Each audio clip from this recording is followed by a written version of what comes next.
안녕하세요. 부엉이 우는 밤에를 찾아주셔서 감사합니다. 오늘 하루도 즐겁게 지내셨나요? 편안한 휴식과 함께 오늘 밤도 따뜻한 옛날 이야기를 들어보세요. 건강과 웃음을 드리는 즐거움을 선사하겠습니다. 구독과 좋아요는 더 좋은 이야기를 만드는데 큰 힘이 됩니다. 경주 불국사에 가면 두 개의 탑이 마주보고 있습니다. 하나는 화려한 다보탑, 그리고 다른 하나는 단아하고 절제된 아름다움의 석가탑. 그런데 이 석가탑에는 또 다른 이름이 있습니다. 바로 무영탑. 그림자가 없는 탑이라는 뜻이죠. 왜 이 탑은 그림자가 없다고 불리게 되었을까요? 오늘은 천년을 넘어 전해지는 한 쌍의 부부에 얽힌 애달픈 사랑 이야기를 들려드리겠습니다.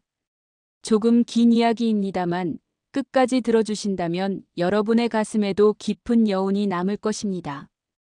때는 신라 경덕왕 시절 8세기 중반의 일입니다. 삼국이 신라로 통일된 지 얼마 되지 않았던 시절이죠.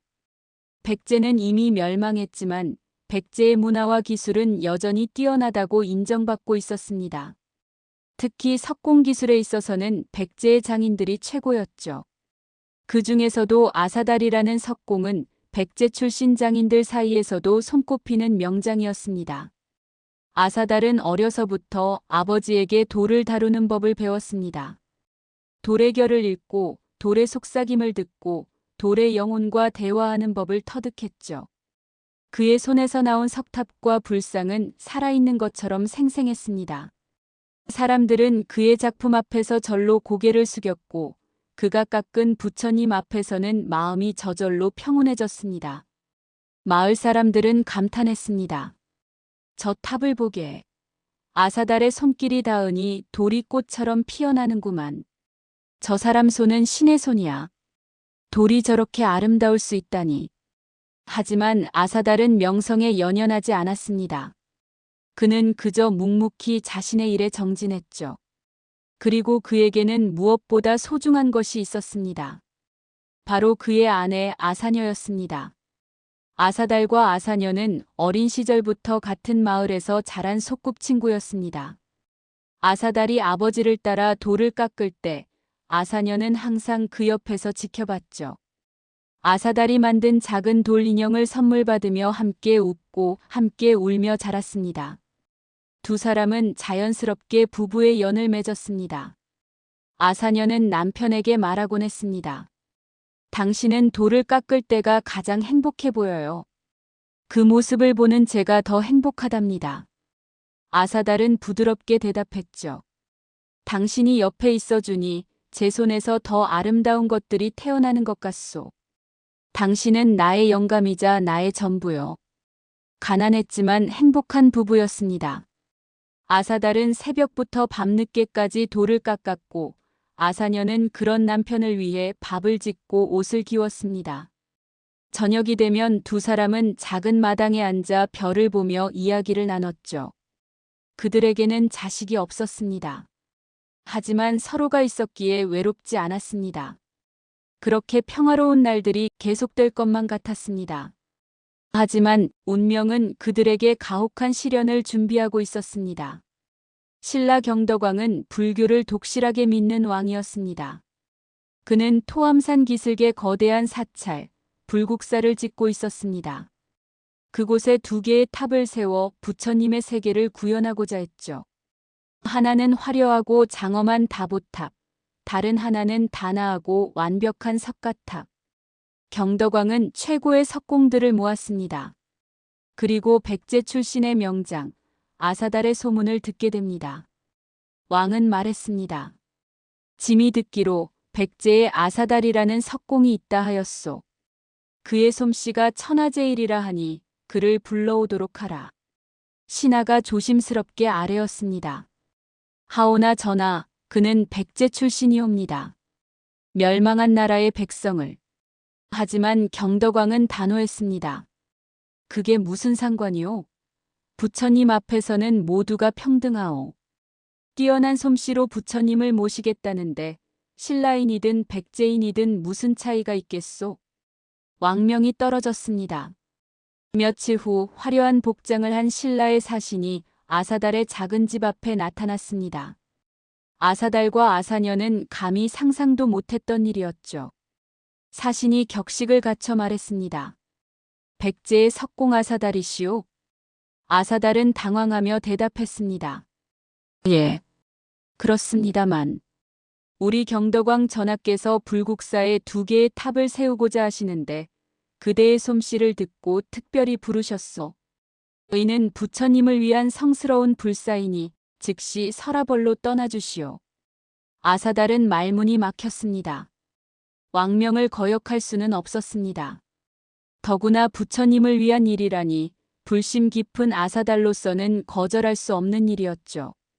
하지만 그의 마음은 찢어지는 것 같았습니다. 아사달이 떨리는 목소리로 물었습니다. 얼마나 걸리는 일입니까? 사신이 답했습니다. 2개의 탑을 모두 완성해야 하니 적어도 3년 길면 5년은 걸릴 것이오. 하지만 걱정 말고 오시오. 왕께서 후한 보상을 약속하셨소. 3년에서 5년. 아사달은 그 긴 시간 동안 사랑하는 아내를 두고 떠나야 한다는 사실이 믿기지 않았습니다. 그날 밤 부부는 잠을 이루지 못했습니다. 작은 방 안에 촛불 하나만이 타오르고 있었습니다. 아사달과 아사녀는 마주 앉아 있었지만 쉽게 말을 꺼내지 못했습니다. 아사녀가 먼저 입을 열었습니다. 당신, 가야죠? 아사달은 고개를 떨구며 말했습니다. 미안하오. 아사녀가 답했습니다. 미안할 것 없어요. 왕명이고 부처님을 위한 일인데요. 당신의 솜씨를 알아봐 주신 것, 오히려 자랑스럽습니다. 아사달은 아내의 손을 잡으며 말했습니다. 하지만 3년, 아니 어쩌면 5년을 당신을 혼자 두고 가야 한다는 게. 아사녀는 눈물을 참으며 미소 지었습니다. 괜찮아요. 저는 여기서 기다릴게요. 당신이 최고의 탑을 만들어 부처님을 기쁘게 해드리는 동안 저는 여기서 매일 당신을 위해 기도할게요. 아사녀는 강한 척했지만 그녀의 손은 떨리고 있었습니다. 아사달도 알고 있었습니다. 아내가 얼마나 두려워하는지, 얼마나 외로울지. 아사달이 말했습니다. 내가 돌아올 때까지 건강해야 하오. 절대 아프지 말고 잘 먹고. 아사녀는 눈물을 흘리며 대답했습니다. 당신도요. 거기서 잘 지내세요. 너무 무리하지 말고. 아프지 말고. 2사람은 그날 밤 잠들지 못했습니다. 마지막으로 함께 있는 시간이 너무 아까웠으니까요. 새벽이 밝아오자 이별의 시간이 찾아왔습니다. 아사달은 마지막으로 아내를 껴안으며 말했습니다. 여보, 나는 반드시 돌아오겠소. 가장 아름다운 탑을 완성하고 당신에게 돌아오겠소. 아사녀는 울먹이며 대답했습니다. 알아요. 믿어요. 꼭 돌아와요. 제발. 마을 어귀에서 아사달은 몇 번이고 뒤를 돌아봤습니다. 아사녀는 그곳에 서서 남편의 모습이 보이지 않을 때까지 손을 흔들었습니다. 그리고 남편의 모습이 완전히 사라지자 아사녀는 그 자리에 주저앉아 한참을 울었습니다.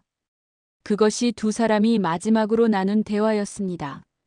아사달은 백제에서 신라의 수도 서라벌까지 먼 길을 걸었습니다. 며칠을 걸어 도착한 서라벌은 화려했습니다. 백제가 멸망한 지 얼마 되지 않았지만 신라는 삼국을 통일한 기세로 번영하고 있었죠. 하지만 아사달의 마음은 무겁기만 했습니다.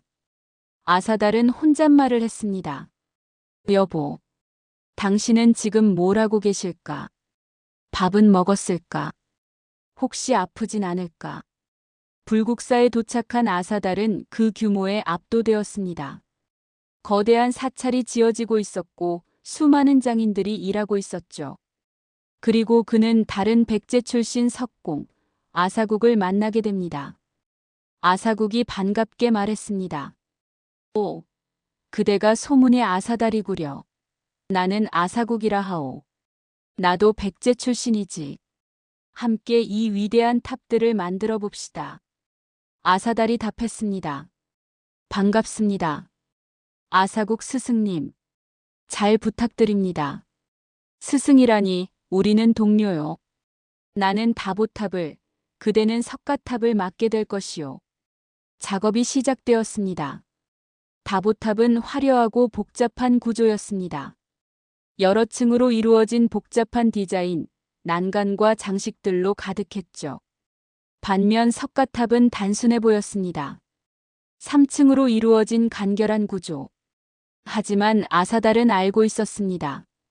이 단순함 속에 완벽함을 담는 것이 얼마나 어려운 일인지. 아사달은 돌을 어루만지며 스스로에게 다짐했습니다.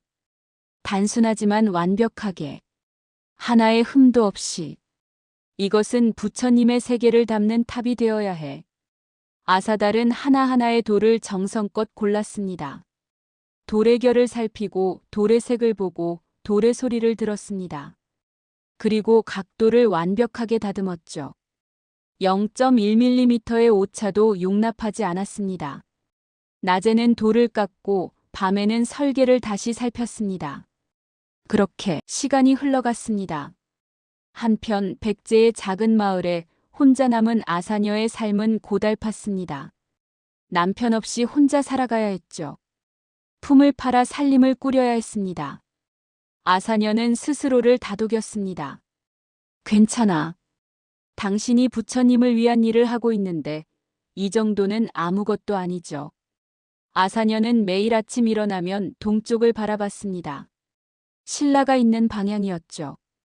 그리고 마음속으로 남편을 위해 기도했습니다. 부처님, 제 남편이 무사히 탑을 완성하고 돌아올 수 있게 해주세요. 그리고 건강하게 해주세요. 처음 몇 달은 견딜만 했습니다. 곧 돌아오겠지 하는 기대가 있었으니까요. 하지만 반년이 지나고 1년이 지나도 아무런 소식이 없었습니다. 편지 한 장, 전갈 하나 없었죠. 사실 아사달도 편지를 쓰고 싶었지만 불국사의 규율은 엄격했습니다. 탑이 완성되기 전까지는 외부와의 연락이 금지되어 있었죠. 오로지 불사에만 집중해야 했습니다. 하지만 아사녀는 그 사정을 알 수 없었습니다. 아사녀는 혼잣말을 했습니다. 소식이라도 보내주면, 살아있다는 것만이라도 알 수 있으면. 마을 이웃들이 동정하며 말했습니다. 아사녀, 너무 애태우지 마. 탑을 짓는 일이 그리 쉬운 일이 아니잖아. 조금만 더 기다려봐. 아사녀는 억지 웃음을 지으며 답했습니다. 네, 알아요. 기다릴게요. 하지만 마음은 점점 무너져 내렸습니다. 2년이 지났습니다. 아사녀는 날로 수척해져 갔습니다. 밤맛도 잃었고 밤에는 잠을 이루기 힘들었죠. 꿈속에서라도 남편을 보고 싶었습니다. 꿈속에서 아사녀는 외쳤습니다. 당신이에요? 돌아온 거예요? 하지만 눈을 뜨면 옆자리는 비어 있었습니다. 차가운 현실만이 그녀를 기다리고 있었죠. 3년째가 되던 어느 봄날. 아사녀는 더 이상 견딜 수 없었습니다. 이렇게 기다리기만 할 수는 없어. 내가 직접 가야 해. 남편의 얼굴이라도 한번 보고 싶어. 결심을 굳힌 아사녀는 작은 보따리를 챙겼습니다. 이웃 할머니가 걱정스럽게 말했습니다. 아사녀, 정말 가려는 게냐? 서라벌까지는 먼 길이야. 여자 혼자 가기엔 너무 위험해. 아사녀는 단호하게 답했습니다. 가야 해요. 이대로 기다리기만 하다간 미쳐버릴 것 같아요. 제발 그분의 얼굴만이라도 보고 싶어요. 할머니가 말했습니다. 그래. 그럼 조심해서 다녀오렴. 꼭 무사히 돌아와야 한다. 아사녀는 새벽에 집을 나섰습니다. 백제에서 신라 서라벌까지 여자 혼자 가기에는 너무나 먼 길이었습니다. 산을 넘고 강을 건너야 했죠. 때로는 산짐승의 울음소리에 밤새 잠을 못 자기도 했고, 때로는 폭우를 맞으며 걷기도 했습니다. 발에는 물집이 잡혔고 몸은 파김치가 되었습니다. 하지만 아사녀는 멈추지 않았습니다. 아사녀는 힘겹게 걸으며 스스로를 다독였습니다. 조금만 더. 당신을 만날 수 있어. 일주일을 걸었습니다. 마침내 아사녀는 서라벌에 도착했습니다. 화려한 도시에 압도되었지만 그녀의 눈에는 그것이 들어오지 않았습니다. 오직 불국사로 가는 길만 물어가며 걸었죠. 토암산이 보이기 시작했습니다. 그리고 그 기슭에 웅장한 불국사가. 아사녀는 눈물을 글썽이며 말했습니다. 저기구나. 당신이 있는 곳이. 불국사 입구에 도착한 아사녀. 하지만 그녀는 문 앞에서 발걸음을 멈춰야 했습니다. 문지기가 딱딱한 목소리로 말했습니다. 서시오. 이곳은 여인의 출입이 금지된 곳이오. 아사녀는 다급하게 말했습니다. 저는 여기서 탑을 만들고 있는 석공 아사달의 아내입니다. 3년 만에 남편을 보러 왔어요. 제발 들여보내주세요. 문지기가 답했습니다. 그럴 수 없소. 탑이 완성되기 전까지는 여인의 출입이 절대 금지되어 있소. 여인은 부처님과의 약속이며 왕명이기도 하오. 아사녀는 무릎을 꿇으며 애원했습니다. 제발요. 저는 백제에서부터 일주일을 걸어왔어요. 얼굴만이라도 멀리서라도 보게 해주세요. 문지기도 난처해졌습니다. 규율은 규율이요. 하지만 문지기도 사람이었습니다. 저 여인의 애절한 모습에 마음이 움직였죠. 잠시 고민하던 문지기가 입을 열었습니다. 문지기는 조용히 말했습니다. 규율을 어길 수는 없소. 하지만 저기 보이는 연못이 있소? 아사녀가 고개를 들며 물었습니다. 연못이요? 그렇죠. 영지라 불리는 연못이요. 탑이 완성되면 그 모습이 저 연못에 비칠 것이요. 그곳에서 기다리시오. 그러면 당신 남편이 만든 탑의 그림자라도 볼 수 있을 것이요. 그리고 문지기는 주위를 살핀 후 작은 목소리로 말했습니다. 탑이 완성되는 날 내가 은밀히 알려드리리다. 그때 잠깐이라도 남편을 볼 수 있을 것이요. 아사녀는 희망을 얻으며 말했습니다. 정말이에요? 감사합니다. 정말 감사합니다. 아사녀는 문지기에게 몇 번이고 절을 했습니다. 그리고 연못가로 향했습니다. 영지는 고요한 연못이었습니다. 주변에는 버드나무가 늘어져 있었고 물은 거울처럼 맑았죠. 아사녀는 연못가에 자리를 잡았습니다. 아사녀는 연못을 바라보며 말했습니다. 여기서 당신의 탑을 볼 수 있다니. 조금만 더 기다리면 되는 거구나. 아사녀는 연못을 바라보며 기다렸습니다. 첫날은 희망으로 가득했습니다. 곧 탑이 완성될 거야. 그럼 저 연못에 탑이 비칠 거고 나는 남편을 만날 수 있어. 하루가 지나고 이틀이 지났습니다. 아사녀는 근처 암자에서 물을 얻어 마시고 지나가는 스님들에게 공양미를 나눠받으며 연못가를 지켰습니다. 어느 날 스님 한 분이 자비로운 목소리로 물었습니다. 보살님, 여기서 무엇을 기다리시는 것이오? 아사녀가 답했습니다. 제 남편이 탑을 만들고 있어요. 완성되면 이 연못에 비칠 거래요. 그때까지 기다리고 있어요. 스님이 말했습니다. 그러하시구려. 부처님께서 당신의 지극한 마음을 아실 것이요. 일주일이 지났습니다. 아사녀는 매일같이 연못을 들여다봤습니다. 하지만 연못에는 하늘과 구름만 비쳤을 뿐 탑의 모습은 보이지 않았습니다. 아사녀는 생각했습니다. 아직 완성되지 않았나 보다. 2주가 지났습니다. 아사녀의 몸은 점점 약해져 갔습니다.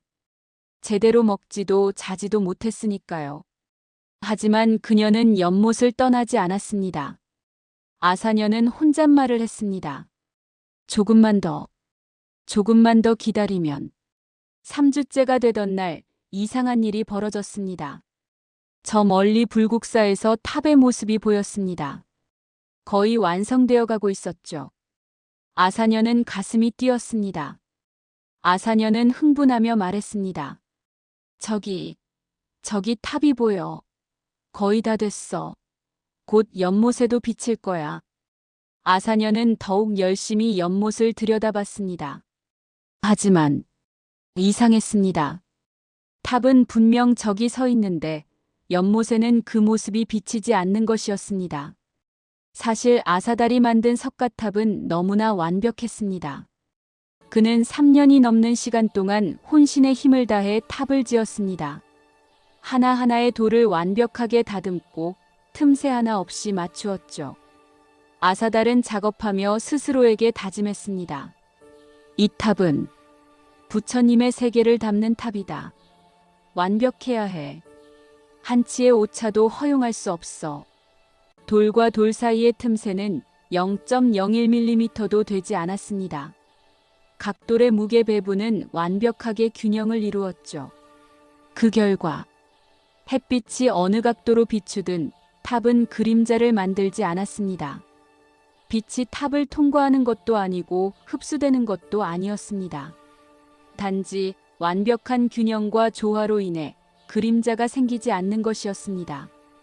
그야말로 신기 신의 솜씨였죠. 하지만 그것이 아사녀에게는 비극이 되었습니다. 아사녀는 절망하며 말했습니다. 왜 안 보이는 거죠? 탑은 저기 있는데. 왜 연못에는 비치지 않는 거예요? 아사녀는 밤낮으로 연못을 들여다봤습니다. 4주째. 이제 그녀는 거의 걷지도 못할 지경이었습니다. 얼굴은 핏기 하나 없이 창백했고 몸은 바람에 날아갈 듯 가벼워졌죠. 지나가던 스님이 깜짝 놀라며 말했습니다. 보살님, 몸이 이게 무슨 꼴이시오? 어서 암자로 가서 쉬어야 하오. 아사녀는 고개를 젓으며 답했습니다. 아니에요, 괜찮아요. 조금만 더 기다리면 탑이 비칠 거예요. 스님이 말했습니다. 하지만 보살님의 몸이. 아사녀는 간절하게 말했습니다. 제발, 조금만 더. 제가 여기를 떠나면 탑을 볼 수 없어요. 스님은 안타까운 마음에 물과 음식을 가져다 주었지만 아사녀는 거의 입에 대지 않았습니다. 그녀의 눈에는 오직 연못만 보였으니까요. 한 달이 지났습니다. 드디어 석가탑이 완성되었습니다. 불국사에서는 탑의 완성을 축하하는 법회가 열렸습니다. 경덕왕도 직접 행차했죠. 경덕왕은 감탄하며 말했습니다. 장하도다. 이 얼마나 아름다운 탑인가. 단아하면서도 완벽하고 간결하면서도 장엄하구나. 고승이 합장하며 말했습니다. 부처님께서 기뻐하실 것입니다. 이는 진정 부처님의 세계를 구현한 탑이옵니다. 아사달은 왕과 고승들의 칭찬을 들었지만 기쁘지 않았습니다. 그의 마음속에는 오직 아내 생각뿐이었죠. 아사달은 마음속으로 말했습니다. 여보, 드디어 끝났소. 이제 당신에게 돌아갈 수 있소. 법회가 끝나고 아사달은 비로소 절 밖으로 나올 수 있었습니다. 3년이 넘는 시간 동안 절 안에만 있었던 그는 밖의 공기를 마시며 아내를 생각했습니다. 그때 문지기가 급히 달려왔습니다. 문지기는 당황하며 말했습니다. 아사달 스승님, 큰일입니다. 아사달이 놀라며 물었습니다. 무슨 일이요? 당신의 부인이 한 달 전부터 영지에서 기다리고 계셨는데. 아사달의 가슴이 철렁했습니다. 뭐라고? 아사녀가 여기에? 문지기가 답했습니다. 그렇습니다. 규율 때문에 안으로 들릴 수 없어서 영지에서 탑의 그림자를 보며 기다리라고 했는데. 그런데 아사달은 다급하게 물었습니다. 그런데 뭐요? 어서 말하시오. 문지기는 슬픈 표정으로 말했습니다. 탑의 그림자가 연못에 비치지 않았습니다. 부인께서는 한 달 내내 연못만 바라보시다가 오늘 아침 아사달은 더 이상 듣지 않았습니다. 미친 듯이 영지로 달려갔습니다. 영지에 도착한 아사달 하지만 그곳에는 아무도 없었습니다. 다만 연못가에 아사녀의 작은 보따리만 남아 있었죠. 아사달은 절규했습니다. 아사녀, 아사녀, 어디 있소? 주변 스님이 슬픈 목소리로 말했습니다. 그 부인께서 오늘 새벽 연못에. 아사달은 무릎이 꺾였습니다. 연못을 바라보며 그제서야 이해했습니다. 자신이 만든 탑이 왜 연못에 비치지 않았는지.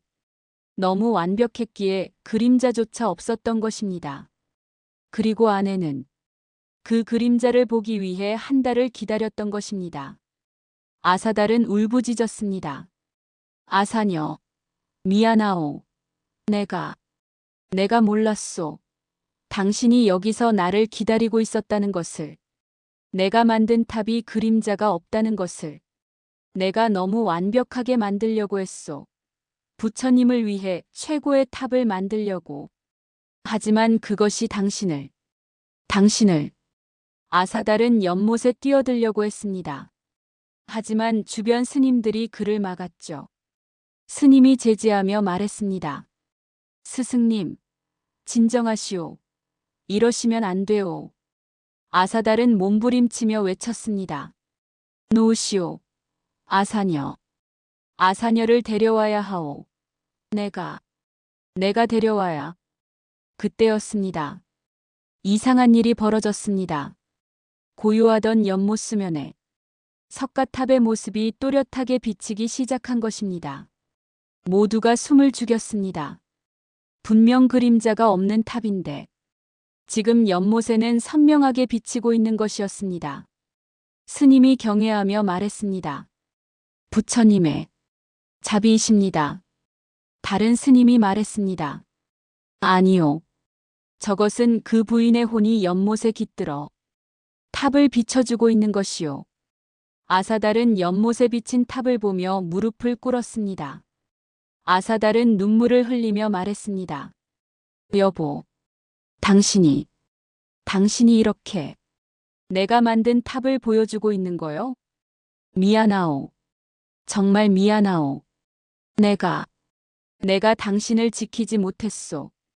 당신은 나보다 이 탑을 먼저 봤어야 했는데 당신을 위해 만든 탑인데. 그렇습니다.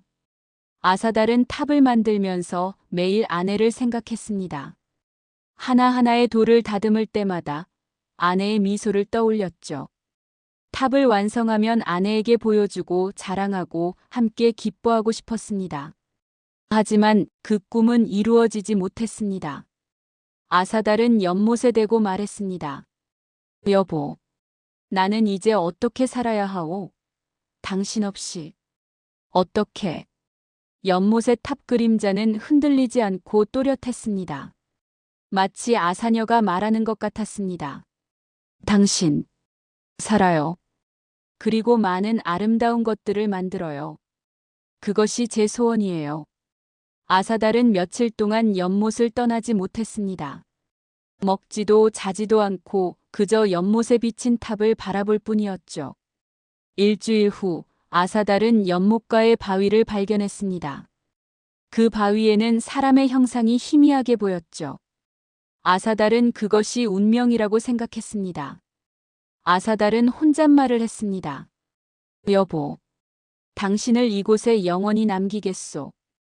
부처님의 모습으로. 아사달은 그 바위에 불상을 새기기 시작했습니다. 자비로운 관음보살의 모습이었죠. 하지만 그 얼굴은 아사녀를 닮아 있었습니다. 부드러운 눈매, 자애로운 미소. 아사달은 혼신의 힘을 다해 불상을 완성했습니다. 그것이 그가 아내를 위해 할 수 있는 마지막 일이었으니까요. 아사달은 불상을 어루만지며 말했습니다. 여보, 이제 당신은 영원히 이곳에서 사람들을 지켜보게 될 것이요. 그리고 나는 당신의 뜻을 따라 살아가겠소. 더 많은 아름다운 것들을 만들고 사람들에게 기쁨을 주겠소. 그것이 당신이 원하는 것이니까. 불상이 완성되던 날 신기한 일이 일어났습니다. 하늘에서 은은한 빛이 내려와 불상을 비추었고 영지의 물결이 잔잔하게 일렁였습니다. 마치 아사녀가 미소 짓는 것 같았죠. 그 후 이 연못은 영지라 불리게 되었습니다. 그림자의 연못, 아사녀의 혼이 깃든 연못, 그리고 석가탑은 무영탑이라는 또 다른 이름을 얻었습니다. 그림자가 없는 탑이지만 사랑하는 이의 혼이 있어야만 그 모습을 드러내는 탑. 아사달은 백제로 돌아가지 않았습니다. 그는 신라에 남아 평생 불상과 탑을 만들었죠. 하지만 그가 만드는 모든 작품에는 아사녀의 모습이 어딘가에 새겨져 있었습니다. 관음보살의 얼굴에서, 연꽃 무늬 속에서, 작은 새의 모습에서 사람들은 말했습니다. 아사달 스승님의 작품에는 특별한 힘이 있어. 보고 있으면 마음이 편안해지고 위로가 돼. 그건 스승님이 작품에 사랑을 담기 때문이래. 돌아가신 부인에 대한 사랑을. 아사달은 늙어서도 매년 같은 날 영지를 찾았습니다. 아사녀가 연못에 몸을 던진 그날. 그리고 연못에 비친 석가탑을 바라보며 아내와 대화를 나눴죠. 늙은 아사달은 연못 앞에서 말했습니다.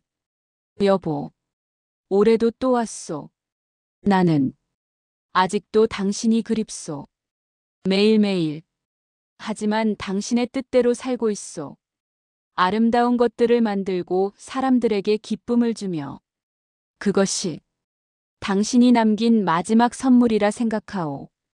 세월이 흘러 아사달도 세상을 떠났습니다.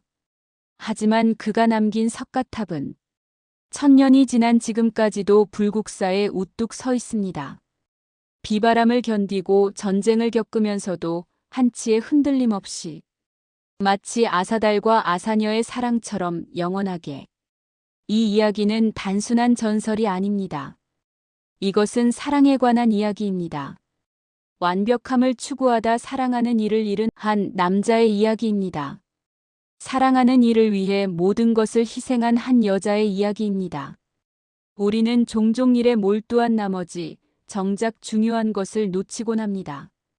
완벽함을 추구하다가 옆에 있는 사람의 외로움을 보지 못하죠. 아사달의 석가탑은 완벽했습니다. 하지만 그 완벽함의 대가는 너무나 컸습니다. 석가탑은 지금도 그곳에 서 있습니다. 낮에는 그림자 없이 빛나고 밤에는 달빛을 받아 은은하게 빛나죠. 그리고 영지의 물에는 여전히 그 모습이 비친다고 합니다. 아사녀의 혼이 깃들어 영원히. 긴 여운. 여러분이 만약 경주에 가신다면 꼭 불국사를 방문해 보세요. 석가탑 앞에 서서 잠시 눈을 감아 보세요. 1000년 전 이곳에서 있었던 애절한 사랑의 이야기를 느껴보세요. 그리고 여러분 곁에 있는 소중한 사람을 떠올려 보세요. 일에 쫓기다, 완벽함을 추구하다. 혹시 그들을 소홀히 하고 있지는 않은지. 진정한 완벽함은 사랑하는 사람과 함께 있을 때 완성되는 것이니까요. 오늘 이야기는 여기까지입니다. 긴 이야기를 끝까지 들어주셔서 감사합니다. 다음에도 흥미롭고 감동적인 이야기로 찾아뵙겠습니다. 구독과 좋아요, 알림 설정 부탁드립니다. 여러분 모두 사랑하는 이들과 행복한 시간 보내세요. 안녕히 계세요.